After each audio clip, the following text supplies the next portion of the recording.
जी, मैं इस वक्त मौजूद हूँ एक स्टॉल पे, जहाँ पे हमारे रागियंस ने एक स्केच दिया है कि सीमेंट इंडस्ट्री कैसे काम करती है, और इन्होंने वे फॉरवर्ड किया है कि आप पाकिस्तान की सीमेंट इंडस्ट्री को कैसे बेहतर बना सकते हैं। हम इस प्रोजेक्ट के ओनर से बात करने की कोशिश करेंगे कि इनको ये ख्याल कैसे आया, और आपका बेसिक डिपार्टमेंट कौन सा है? अच्छा, आपको वैसे ये ख्याल कैसे आया कि इसमें यकीनन आपने वे फॉरवर्ड किया होगा कि पाकिस्तान की जो सीमेंट इंडस्ट्री है उसको हम कैसे बेहतर बना सकते हैं, उसकी एफिकेसी को कैसे बेहतर बना सकते हैं। तो आप बताना चाहेंगे कि बेसिकली काम किस तरह करती है, अगर 30-40 सेकंड में अगर आप बताना चाहें तो? बेसिकली जो हमारे पास सीमेंट की मैन्युफैक्चरिंग के लिए जो रॉ मटेरियल यूज़ होता है वो होता है कैल्शियम कार्बोनेट, जिसको हम लाइमस्टोन भी बोलते हैं। तो लाइमस्टोन के आपके पास डिफरेंट साइजेस ऑफ पार्टिकल्स होते हैं। स्टार्ट में बिग साइज पार्टिकल्स भी होते हैं, स्मॉल साइज पार्टिकल्स भी होते हैं।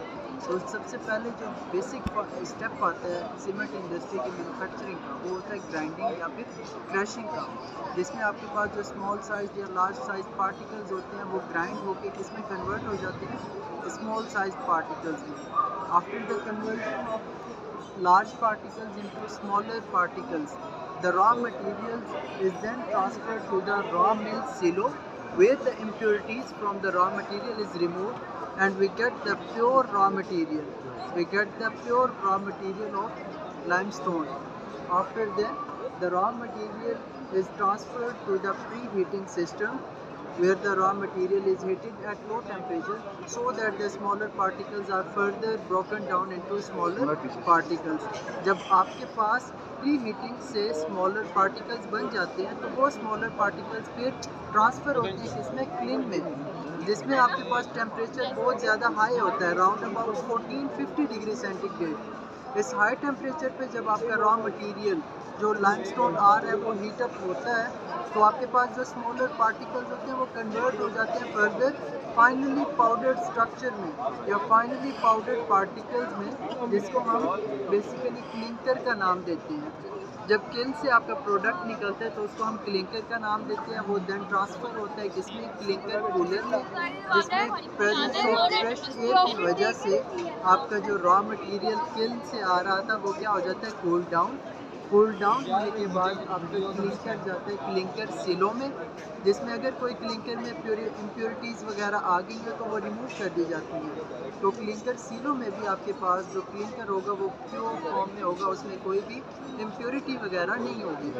देन क्लिंकर सिलो में से आपके पास क्लिंकर जाता है क्लिंकर एंड जिप्सम टावर में, जिसमें क्लिंकर में gypsum as a impurity add की जाती है, नॉट फॉर द डिग्रेडिंग या एज अ वेस्ट प्रोडक्ट, बल्कि सीमेंट की लाइफ टाइम या सेटिंग को इन्हांस करने के लिए, सीमेंट की क्वालिटी को बेटर करने के लिए हम जिप्सम ऐड करते हैं राउंड अबाउट 2 to 5%। जब आप क्लिंकर में जिप्सम ऐड कर लेते हैं तब जो हमारे पास प्रोडक्ट बनता है उसको हम किस चीज़ का नाम देते हैं, सीमेंट का।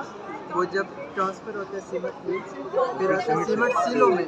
इसमें भी अगर आपके पास सीमेंट में जिप्सम के अलावा कोई बाय प्रोडक्ट आया या वेस्ट प्रोडक्ट आया या इम्प्योरिटी आई है तो वो रिमूव कर दी जाती है और आपके पास प्योर फॉर्म में सीमेंट प्रेजेंट होता है सीमेंट सिलो में।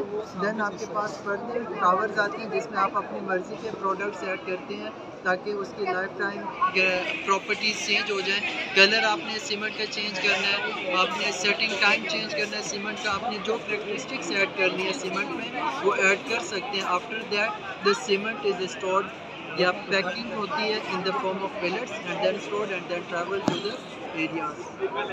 नाज़रीन, the basic process of the manufacturing of cement industry. नाज़रीन, जैसे कि आपने देखा इन्होंने बड़ी खूबसूरती से एक मैकेनिज़्म को बताया कि कितनी मेहनत लगती है सीमेंट बनाने में, और किस तरह रॉ मटेरियल जो होता है वो फिनिशिंग प्रोडक्ट बनता है। तो I like to ask you the quote think like a proton stay positive, इसकी क्या साइकोलॉजी है? प्रोटॉन की तरह सोचें और पॉजिटिव कैसे रहें, हमारे ऑडियंस को ये बात बताएं आप। क्योंकि केमिस्ट्री में आपके पास 3 पार्टिकल्स बेसिक है, neutron, proton and electron. Electron पे नेगेटिव चार्ज होता है, न्यूट्रॉन पे कोई चार्ज नहीं, मतलब न्यूट्रल, जो ना अच्छाई की तरफ ना न्यूट्रल तो वैसे बकौर इमरान खान के जानवर न्यूट्रल होते हैं, और प्रोटॉन की तरह आप रहें और पॉजिटिव।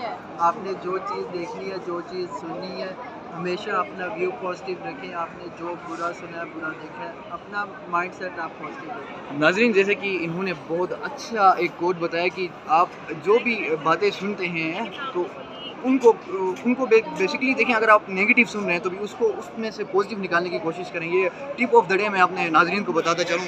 आपका क्या नाम बताया था आपने? हाफिज़ साहब। हाफिज़ साहब की तरफ से कि पॉजिटिव सोचा करें हमेशा।